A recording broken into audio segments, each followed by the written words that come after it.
But I will not leave this debate tonight without mentioning the people it matters to most, which is the people of the country that successive leaders in Iran have said they will erase from the page of time. Leaders who deny the last Holocaust whilst saying they want the next. I was speaking to a friend of mine just yesterday, whose father was a Holocaust survivor, and he said to his father one thing before he died: what one lesson would you take from the Holocaust? And he said, I take this lesson: when someone says they want to annihilate you, believe them. Don't think they're joking. Don't think they don't mean it. The Israeli people have reason not to want or need you and your opinions on their future. In 1973, when Israel, 6 years after the previous attempt to annihilate it as a state by its neighbours, once again saw its neighbours' armies amassing on the borders, the Israeli government wanted to strike preemptively to stop that war. They didn't. They didn't, among other things, because they knew that if they did strike preemptively, America would not provide them with any munitions. Kissinger said this himself afterwards. So they waited, and they were attacked, as they knew they would be, and they lost many good people. But they were then able to retaliate. They were then able to push those armies out of Israel. But, and this is a crucial thing to remember, the American planes were not allowed to land and refuel, bringing supplies to that country when it was on the brink of being ended. Were not allowed to land in any European country, even to refuel.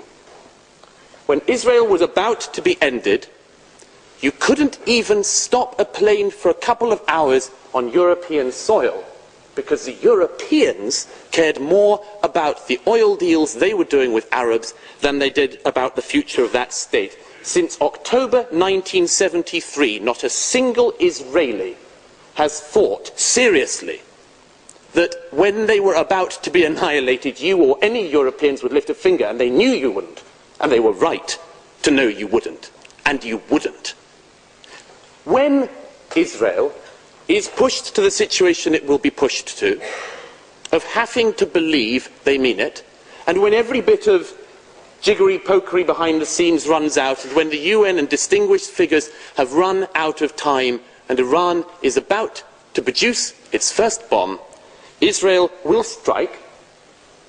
Every single country, including this one, people from our elegant diplomatic service, people from America, everyone will condemn Israel. Everyone in the Middle East will condemn Israel. And they will go back to their homes and they will say in private, thank God for Israel. The Saudis, the Bahrainis, the Egyptians, the Libyans, the Lebanese, everybody will say thank God they did it, because nobody else would. The proposition being put before you tonight is that you have a choice between war and an Iran with the bomb. You have a choice, as has been said before, between war and dishonour. You'll choose dishonour this evening and you'll get war. You have the choice between a war with a nuclear Iran or a war at some point with an Iran that is not nuclear, which you stop from ever being nuclear, and hope that in stopping that regime, in embedding itself, you will give the Iranian people the best chance they will have of overthrowing that regime. But as I say, thank God this doesn't rely on you or any Europeans, because you've made the same mistake before, and nobody should trust you to get it right this time.